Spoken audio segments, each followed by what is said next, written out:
ஸ்தோத்திரம். கர்த்தர் எனக்கு சாட்சியாக நிறுத்தியிருக்காரு.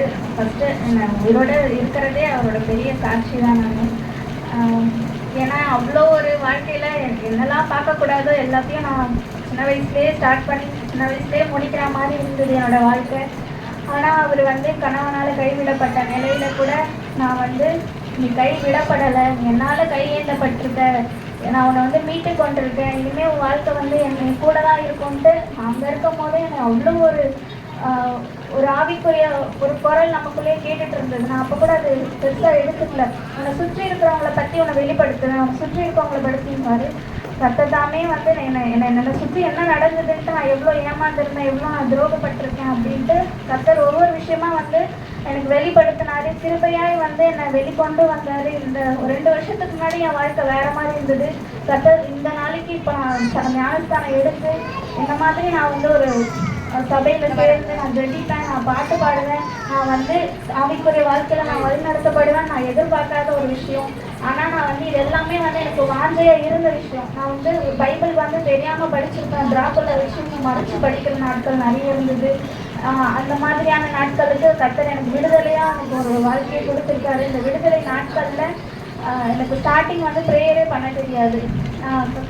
பரலோகத்தில் இருக்கும் எங்கள் பிதாவே அந்த ஸ்டாண்டை வச்சு நான் அந்த பேராகிராஃப் மனப்பாடம் பண்ணி சொல்லுவேன். அக்கா ப்ரேயர் பண்ணும்போது நீ பண்ணு அக்கா, நிறைய உனக்கு ஆவிக்குரிய சகோதரி உனக்கு ஒன்று காட்டுவேன் அப்படின்வாரு. அந்த ஆவிக்குரிய சகோதரி வேறு யாரும் இல்லை, எஸ்தர் அக்கா. அந்த அக்கா டெய்லி எனக்கு ஏதாவது ஒன்று சொல்லுவாங்க.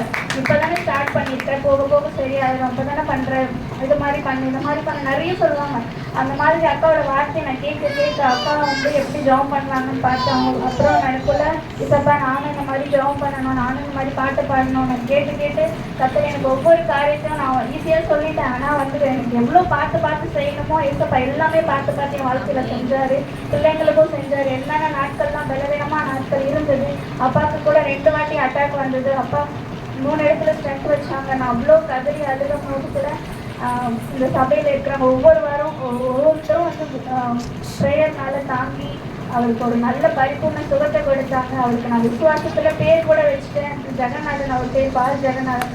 அவர் நான் ஜெபம் பண்ணும்போதோ சர்ச்சுக்கு போகும்போது ஏதாவது ஒன்று சொல்லுவார். அப்போ சொல்லுவேன், பாருமா பால் ஜெகநாதன் ஓவராக பேசுகிறேன் சொல்லுவேன்.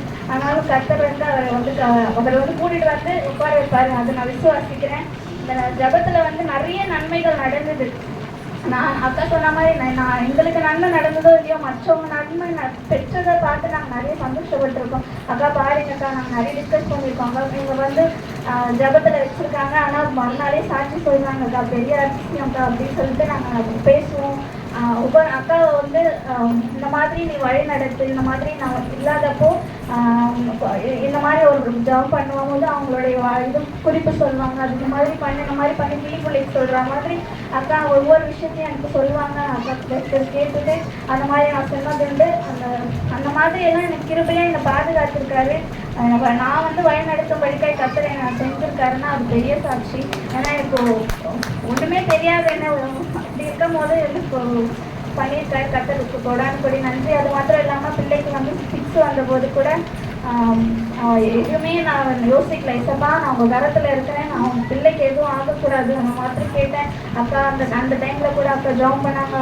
கார்டில் இருக்க எல்லாருமே ஜாப் பண்ணாங்க. அதிகாலையில் தான் 6 வந்தது. குழந்தைக்கு தூக்கிட்டு ஓடும் போது கூட நான் ஃபோன் ஆன் பண்ணிவிட்டு அக்கா ப்ரேயரில் தான் இருந்தோம். எல்லாருமே 6 வந்தபோது கூட கூட்டிகிட்டு போயிட்டு அங்கே அட்மிட் ஆகும்போது கூட ப்ரேயர் தொடர்ந்து நடந்துட்டு தான் இருந்தது. கர்த்தருடைய பரிசுத்த நாமத்துக்கு ஸ்தோத்திரம். 1 வருஷமா ஒரு நாள் கூட தவற விடாமல் இந்த ஜபம் நடந்தது. அதுக்கு பெரிய சாட்சி.